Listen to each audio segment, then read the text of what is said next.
The Smart Money Woman, Episode 3. Hashtag Surviving Emergencies. Episode 3 opens with this voiceover with a view of what I'm guessing is Lagos at night in the background. We live in a superstitious society. So even when we hear terrible stories of people losing their jobs, women suddenly losing the breadwinners of their households and being forced into relative pennilessness, we think, God forbid, not me. But sometimes bad things happen to good people. Quote, we live in a superstitious society, so even when we hear terrible stories of people losing their jobs, women suddenly losing the breadwinners of their households and being forced into relative pennilessness, we think, God forbid, not me. But sometimes bad things happen to good people. End quote. Why call it pennilessness and not poverty? People are forced into poverty when breadwinners die. What's with the reluctance to say poverty? This show will do everything it can to avoid engaging with poverty. Then there's that ridiculous closing line about how bad things sometimes happen to good people. Sometimes? Sometimes? Dude, I think we can agree that bad things almost exclusively happen to good people.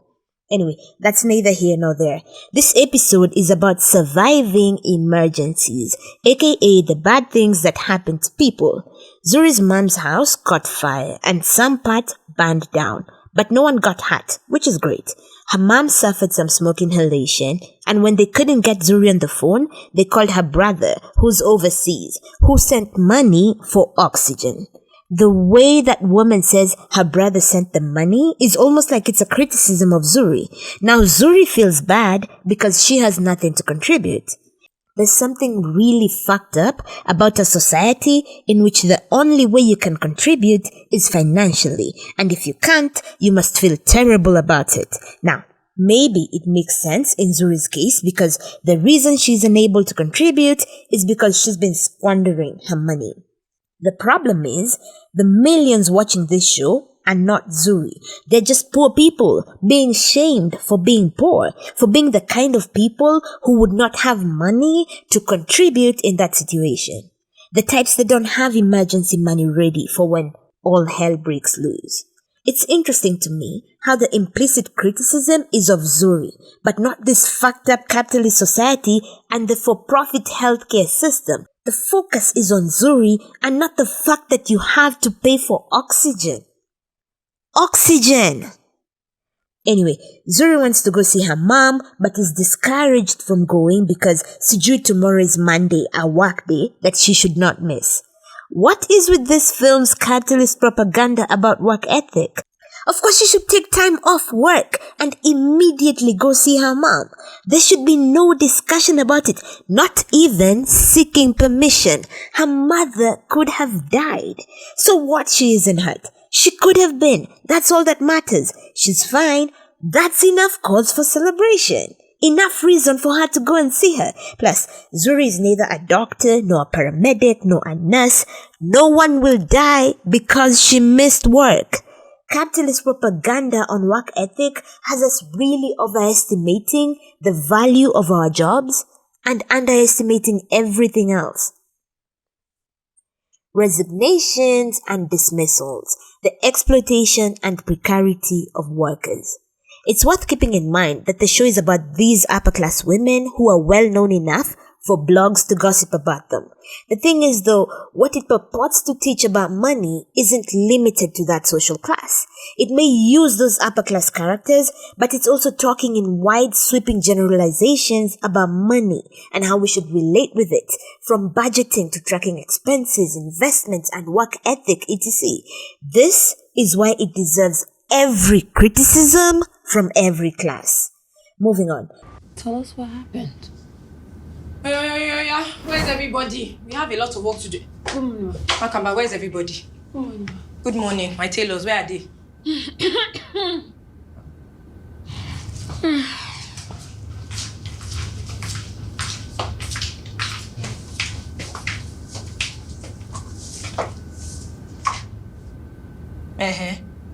Why are people standing there?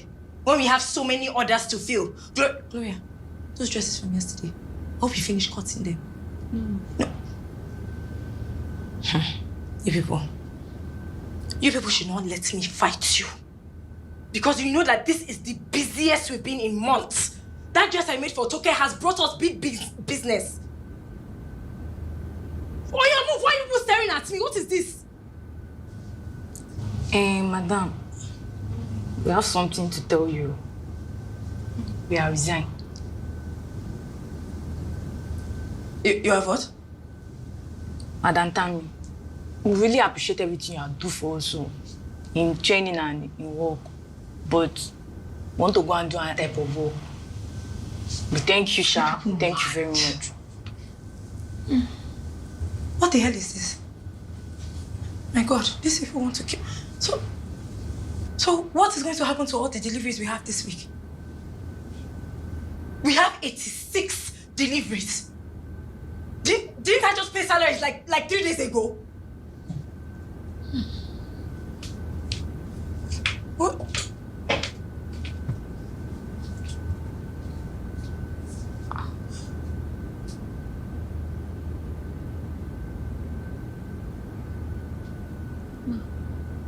Should I get you one?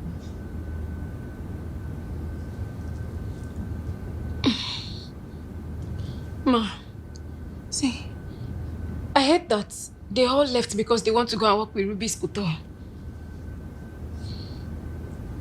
Tami walks into her job all riled up, talking disrespectfully to the tailors who work for her. I'm already like, fuck her, even before I know what's going on. Why are you yelling at us, bitch? The tailors tell her they're resigning en masse. And friends, if I could, I would have jumped for joy. Tami's asking the tailors what they're going to do about all the deliveries now that they're walking out. And I'm like, Viva, babe, that's your problem. That's a you problem, if I ever saw one. You want me to be out here worrying about the orders for your business whose profits are yours and all the glory is yours, as if we're equal partners? Nah, bitch, we isn't equal partners. You show no loyalty towards me. I show no loyalty towards your ass. Bye, Felicia. Isn't this why businesses say they underpay workers and overpay themselves? Because the entrepreneur is taking on the risks? Yeah, this is what risk looks like, Madam Entrepreneur. Tami is nuts and so disrespectful to her employees. When people say they're quitting en masse, the question to ask them is why, not yell and throw a tantrum. How she talks to her workers? Bruh, even I would quit. Also, can we talk about the stress of working at a one-man show with one boss? The stress, the precarity, the indignities you're forced to suffer through as you're tossed about based on their every whim. If you've never had this experience, count yourself lucky. They talk to you the way Tami talks to these employees. But because you need the job, literally, to stay alive, you stand there and keep your face neutral and reply politely.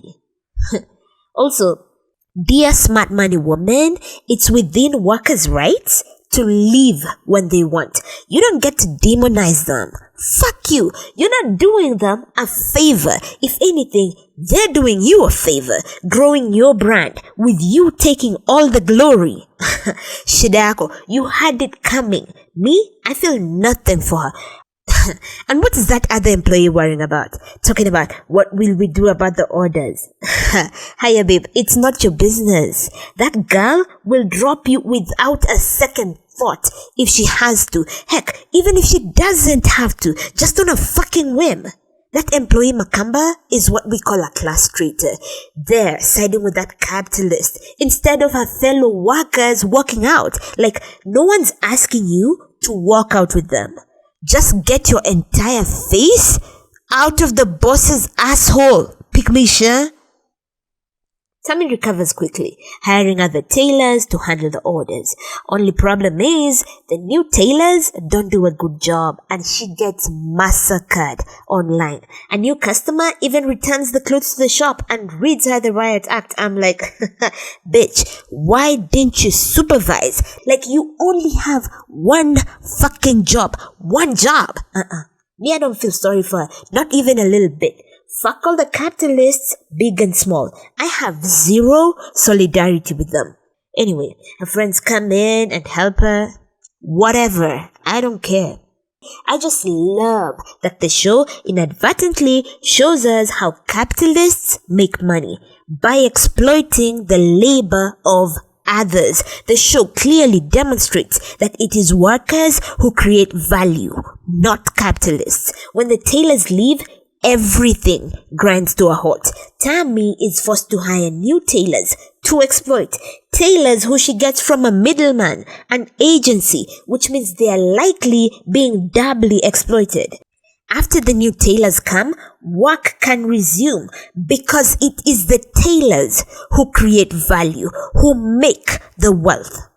Tami does nothing, not even supervise, and you want to tell us about how entrepreneurs are the ones making the money? Fuck out of here. Anyway, excellent own goal here.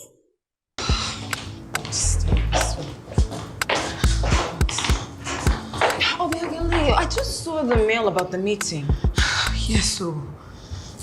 I mean, it's in an hour and a half. Is there anything that we need to prepare for, or what do you think? Didn't you see everybody that was copied? It's office-wide. You know what that can mean, right? No, but going by your expression, I'm sure it can't be good. It's not good. Layoffs. Some people are going to collect sack letter today. Okay, wait. How are you so sure? I mean, something like that wouldn't happen all of a sudden. You know I work in accounts, right? Right. The last 3 months have been rough with the capital R. Meanwhile, back at the ranch, tension is rising at Zuri's office, where all the workers just got an email alerting them about a company-wide meeting. Someone tells Zuri it means people are getting fired. Apparently, the last time this happened was just after Zuri joined the team. The big meeting happens, and as predicted, people are fired. Here's what's interesting. So in light of all that I have said, in order for us to move forward, given our economic realities, we will have to make some cuts. And unfortunately, that includes staff strength. Yes, we are downsizing. We've agonized over this for weeks. I know no company will be happy to do this. The dream is to grow. That is what we work towards. But I'm sorry, if you hear your name, it means that we will have to let you go. When Tami's tailors quit, they were framed as frivolous and unthinking, low-income, low-skilled workers. Zuri's firm fires people, and it's made to look like a well-thought-out business decision necessary for the survival of the company. Okay, I guess this is one of those smart when rich people do it and stupid when poor people do it. So rich people can fire people at will, but workers cannot quit at will. Okay. Noted.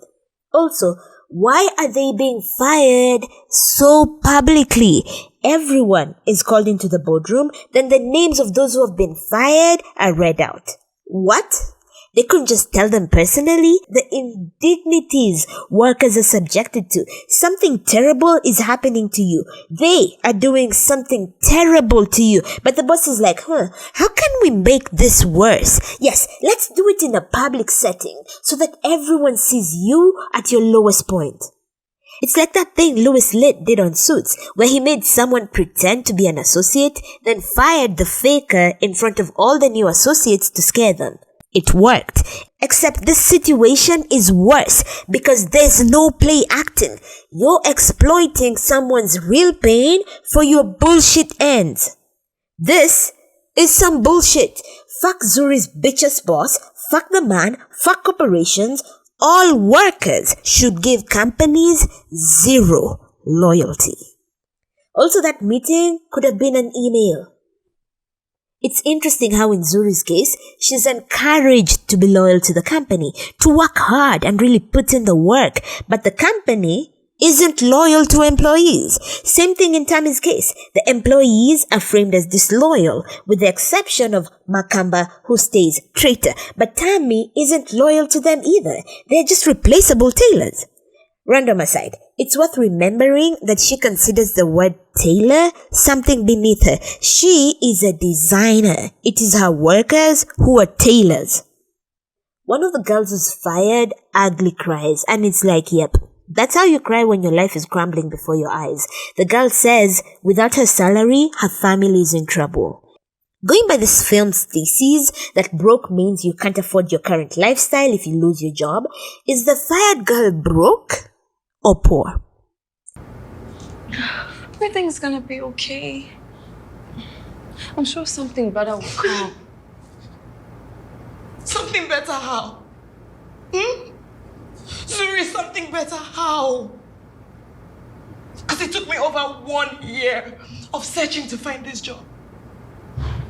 Over 1 year of walking through the streets of Lagos in the name of interviews until my shoes were out of shape. I know. You do? Really? Because without my salary, my family is in trouble. I'm my family's breadwinner. But I don't expect you to understand. You with your happy-go-lucky, I schooled abroad so I can coast attitude. Why did you say that? Because I work my ass off. I get here early. I leave late. And you get to stay. You. How?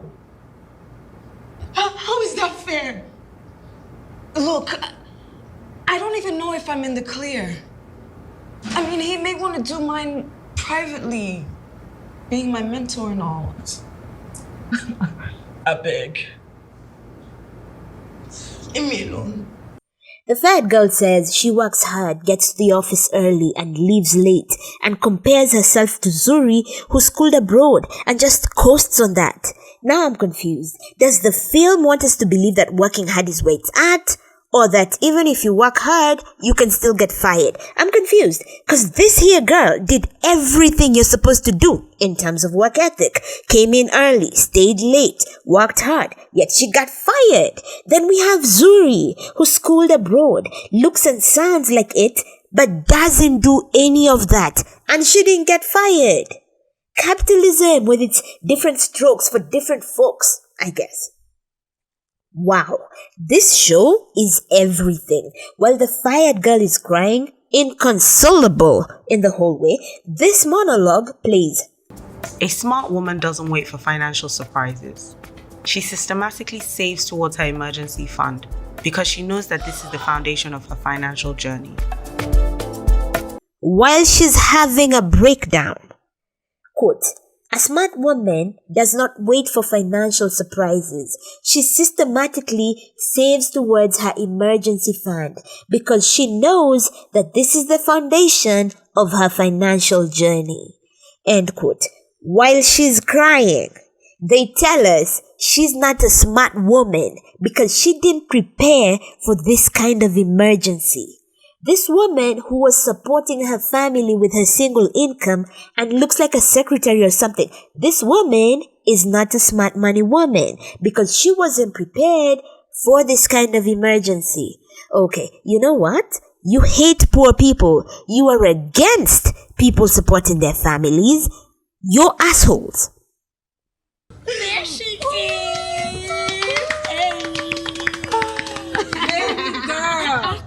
Princess. You do not know how proud we are of you. Thank you, guys.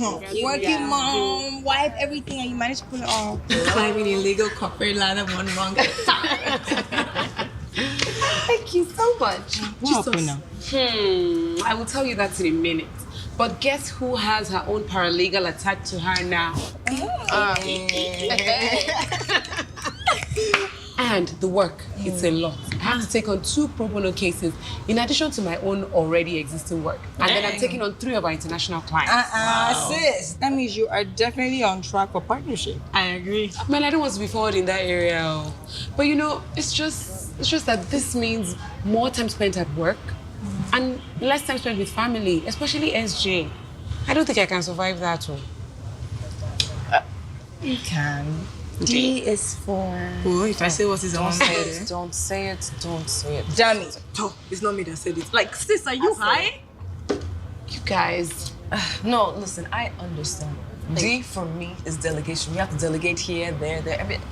I understand. Well, now that you people have opened your mouth and I delegate, I hope you all will volunteer to come and babysit SJ once or twice a month. Wahala. Zuri is on call.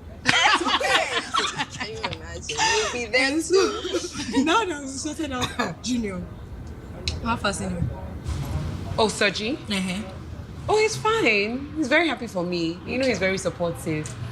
Just that, you know, as a married woman, I'm not going to fail in any of my duties. My husband is very important and he mustn't suffer. Oh, I really dream of the day it's men having these types of conversations. Hello. Me too. Adesuwa. I think men make you stupid. The girls meet Adesuwa, the lawyer with a deadbeat husband, to celebrate her recent promotion. She lies to her friends talking about how her husband is supportive of her. No one buys that nonsense. She says of her new working hours, quote, "My husband is very important and he mustn't suffer." End quote. Jesus Christ, that's what brain rot sounds like. This Adesuwa woman is nuts. She's fucking certifiable. She named her kid SJ, as in Soji Jr. I never heard this level of bullshit. You named your kid after a deadbeat? And don't nobody say maybe he wasn't a deadbeat before. Once a deadbeat, always a deadbeat. She's literally out here getting her friends to promise to babysit SJ because of her new working hours. Like she doesn't have a husband. Like SJ doesn't have a father. Married single mothers with big money, they make you sad and they piss you the fuck off. The way she makes excuses for that deadbeat Soji, it's obvious that's not some new shit that's just recently surprising her. She has tons of experience covering for him. Okay, I guess the argument could be made that it's new and she's covering for him out of denial. But no, it doesn't ring true, having seen her husband. He's trash, personified, incarnate. I love how none of her friends believe her Soji PR campaign. Do you know what this reminds me of? My annoying little brother. I told you guys that he feels so entitled to my money. Really? Do you know how many millions I spent on this boy's education? You have no idea how much, just for him to come and say that he wants to become, guess what? What? A footballer. At 22, he wants to drop out of school after all of the money I've spent. To become a footballer, imagine how. Can you imagine? Lara and her stupid brother.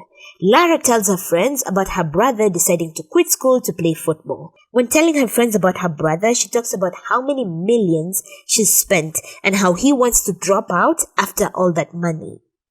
It's just sad to me that it's about the money. A good faith argument for her word choice would be people try to speak about things they can quantify, like money. Effort is so abstract, for example. But the show is about money, and this sister's concern is about the money she has spent. What money does to people and relationships is just terrible. Now she can't see beyond or speak beyond money to things like her fear that he's ruining his life or wasting a great opportunity to learn and advance himself, etc. All she sees is the money she spent. It's so fucking sad what money does to relationships. Are you okay? I'm just thinking about my mom and the fire and how I wasn't even able to contribute. It can happen to any of us. Yeah. But, you know, I'm just thinking how I have to reorganize and just deal with a hard reset with my finances. I have to come better than this. Yeah. Okay, then I have some pointers for you. So basically, I've had to learn to put away some money every month. Think of it as a rainy day fund. So this money is completely separate from my bills and my savings. Rainy day fund. Zuri tells her friends about the emergency with her mom, and Lara and Adesuwa, the financially responsible ones, teach her about starting a rainy day fund. They make these things sound like they're profound when it's shit everyone knows. Everyone knows the importance of a rainy day fund. If they're not doing it, it's because they're not disciplined enough to follow through, or their finances don't allow it. Otherwise, people know. Sometimes, taking control of your money means making short-term sacrifices to achieve long-term gain. The plan is usually easy, but the execution can be challenging. It requires small, sustainable changes in our lifestyle choices that add up over time. You'll be just fine. This is the last one. That is so gorgeous. Thank you. I love it. Thank you. Maria, thank you so much for doing this. I really appreciate it. Please don't mention. I made a fine market now. I should be thanking you. Well, the luxury concierge was highly recommended for my girl, Tami, so... Yay! Tami is one of my best clients. I need to remember to thank her for this. Of course. You've got such amazing stuff. Thank you. These things are going to sell fast. About sacrifices. Zuri finds someone to sell her designer stuff so that she can get some cash. I must have no taste because those designer bags look ugly. Here's the monologue while she's doing that. Quote, sometimes taking control of your money means taking short-term sacrifices to achieve long-term gain. The plan is usually easy, but the execution can be challenging. It requires small sustainable changes in our lifestyle choices that add up over time. End quote. Okay, I have no problem with this one. Your bank statement should reflect your values and your goals. Make sure the money you are earning is going in the direction you intended, not in the direction your friends, your family, or society are dragging you in. The next voiceover is, quote, your bank statement should reflect your values and your goals. Make sure the money you're earning is going in the direction you intended, not in the direction your friends, your family, or society are driving you in. End quote.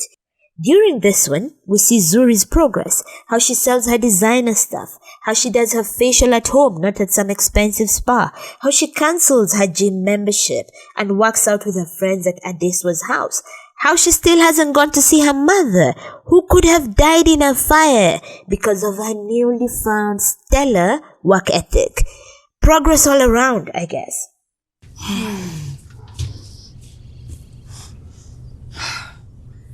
Man, Adesuwa treasure. I wonder where that her husband is. On a public holiday. That's my own. Maybe he's out working, you know, trying to catch a deal or something. Yes, that is probably what he's doing. Girl, please. Oh my God. Sorry.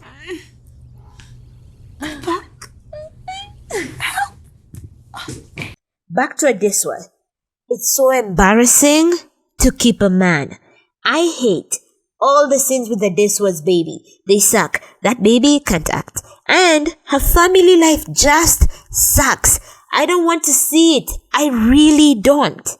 Adesuwa goes to give her kid a shower, and Zuri and Lara remain talking very openly about her trash husband Soji. It's really interesting how her friends know her husband is trash, but none of them say anything. And I get it. There would be no reason to tell someone like Adesuwa anything. That level of self-deception is undefeated. No amount of talking to her would help. Next thing we see is Soji in a club with the boys and some girl. I'm thinking about how those men with the cheating Soji likely know his wife. Men are trash. Trash. You're a good mother. You're a great mother. You'll see the fruits of your labor.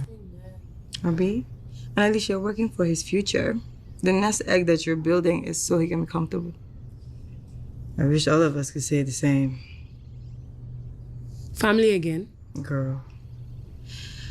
I work so hard, and the money does come in. But the way that my immediate and extended family bleed me dry, If it's not hospital bills, it's school bills. If it's not school fees, it's rent. If it's not rent, it's, oh, contribute for this family member. And oh, contribute for this family event. I swear, if I hear one more, oh, I am going to lose it. When the end of the month comes around, I'm sitting here thinking, wait a minute, who am I really working for? My dear, all that is modern day slavery. See, I know the things that keep me enslaved. Gym memberships that I barely use, designer bags, weekly spa treatments, ladies, I am shedding them like snake skin. Oh, you better shed. Go, girl. Shed them. Lara tells the girls about how her family, immediate and extended, is bleeding her dry. Bleeding her dry. She says she works so hard, but they bleed her dry. How, pray tell, are they bleeding her dry? Brace yourself. Medical bills, school fees, rent, family contributions. She says at the end of the month, she often wonders who she's working for.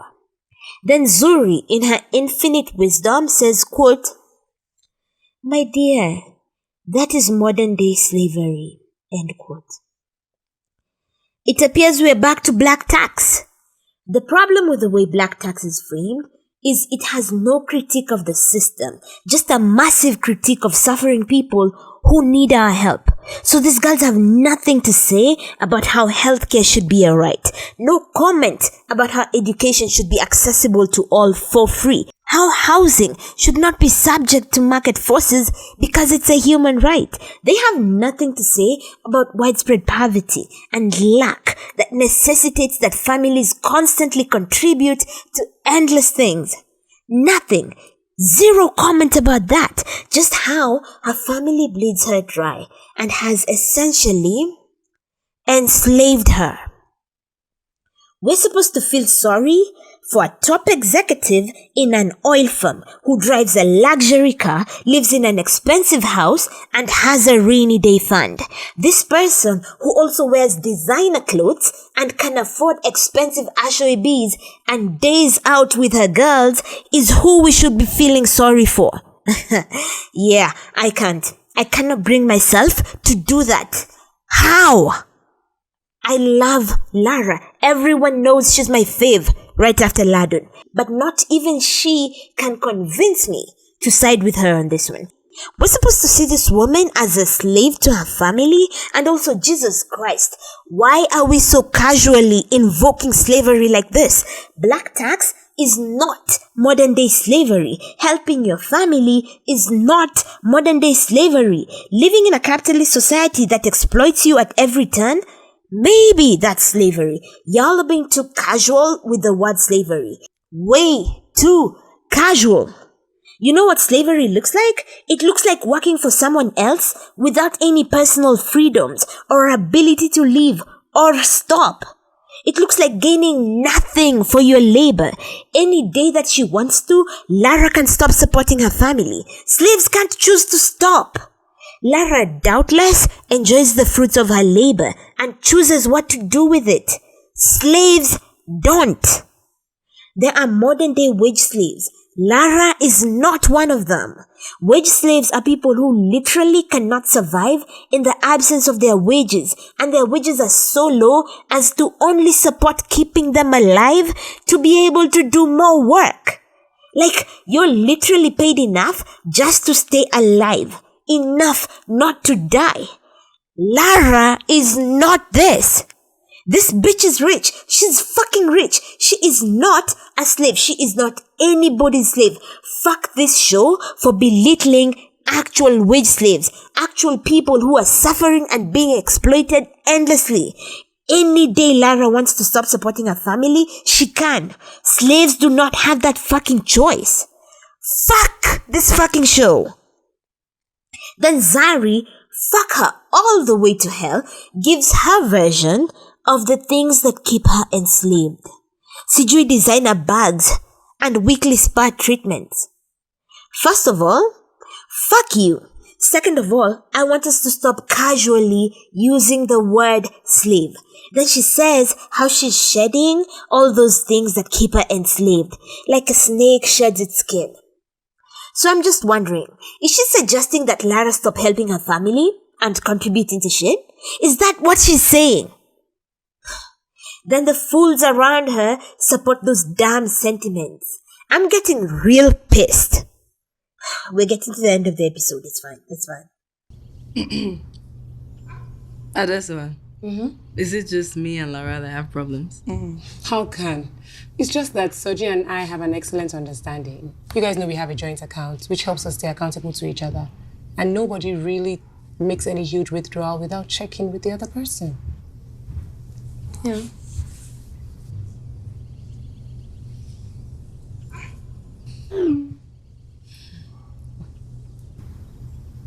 What's that? It's just something from work. Lara and Zuri, after opening up about their problems, ask Adesuwa if they're the only ones with problems. Lara, of course, is as awesome as ever, performance-wise, to be clear. Adesuwa, the leader of all the fools, says, quote, "It's just Soji and I have an excellent understanding. You guys know we have a joint account, which helps us stay accountable to each other. And nobody makes any huge withdrawal without checking with the other person." End quote. I felt chills when she said that, and felt in good company when her friends shrugged. I felt vindicated when she immediately got a text message letting her know that Soji had withdrawn a huge amount of cash.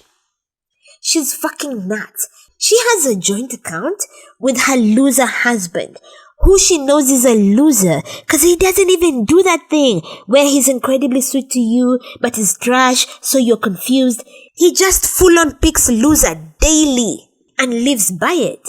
And she still has a joint account with his fucking ass. You know what I cannot forgive her for? Adesuwa is a liar. She's a liar. This is a person who has straight up told her friends that Soji is a major breadwinner. Bitch, you're lying. And you know you're lying. I cannot with deceptive people. It's one thing to talk about patriarchy and misogyny and the way women internalize these oppressive views. But lying to your friends for a man? Come on. Now you're just a liar. Now you're just the kind of person that can't be trusted. I can't with liars. I have this theory about married women and sperm. Please don't cancel me. Well, I don't know it for a fact. I just know it's true. Sperm? I think sperm does something to you. Like it makes you dumb. Just dumb. Why would you do this? Shit. This is why the body is always rejecting sperm. Why they have to come in millions for a few to survive. Guys, wrap it up. Sperm does something to you. It's dangerous out there.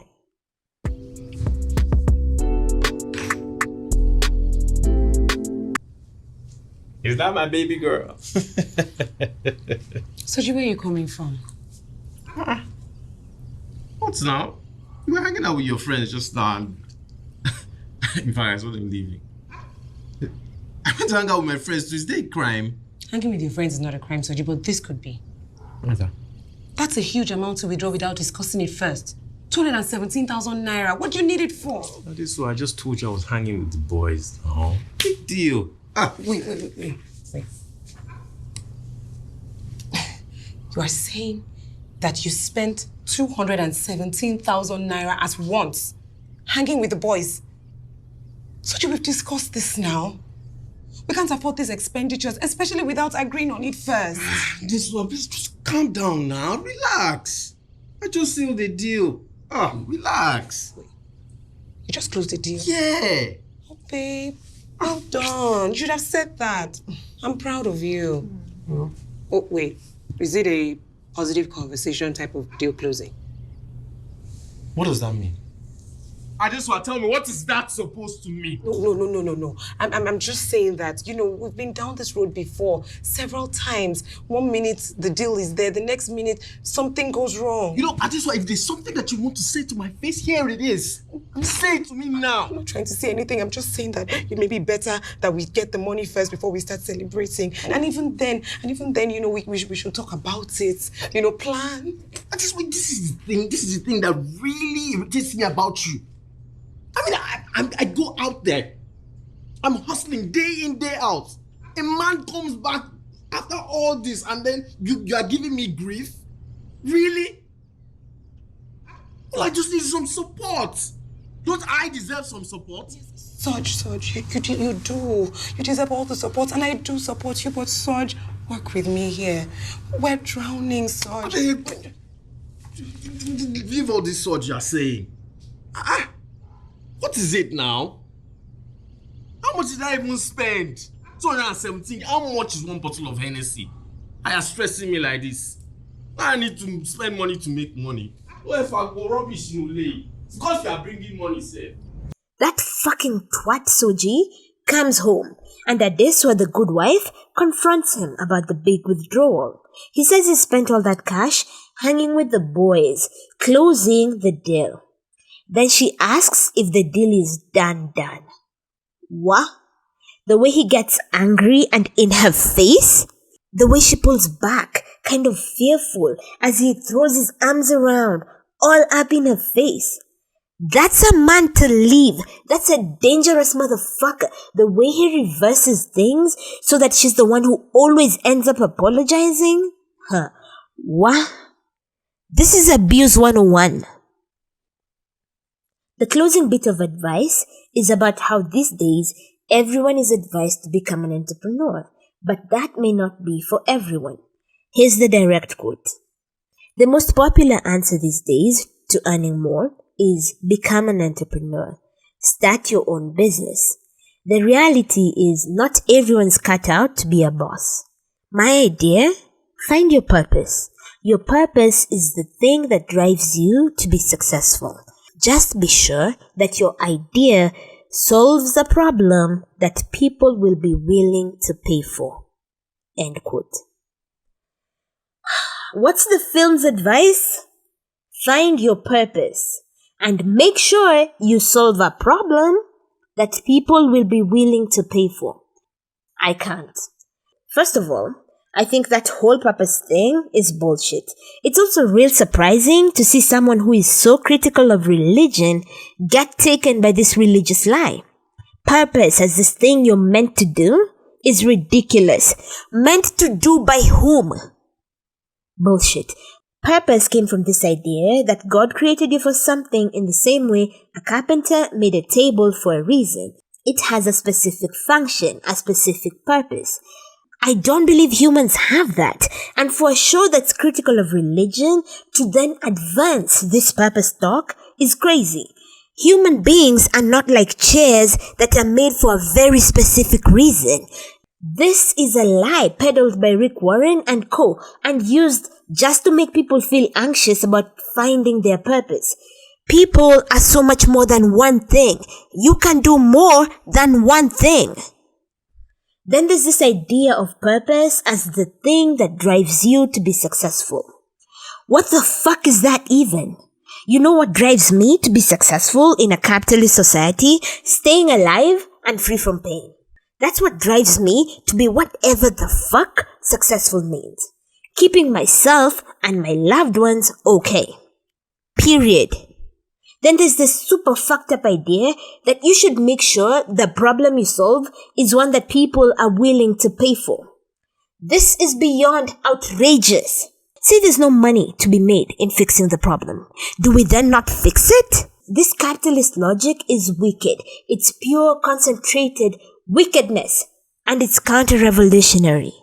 It spits in the face of everything it means to be a human being. It spits in the face of all the progress we have made.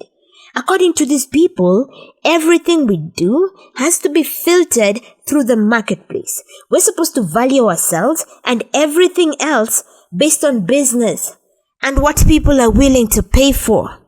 If there's no money in it, it doesn't matter. Are you kidding me? We're more than the fucking marketplace. We are more. Damn it, we're more. Fuck. That's it for today. I'm out. These people pissed me the fuck off today. Fuck them all. And down with capitalism, capitalists, and capitalist logic. Viva la révolution. Until next time. Remember who you are. Love life. Love people. Stay limited.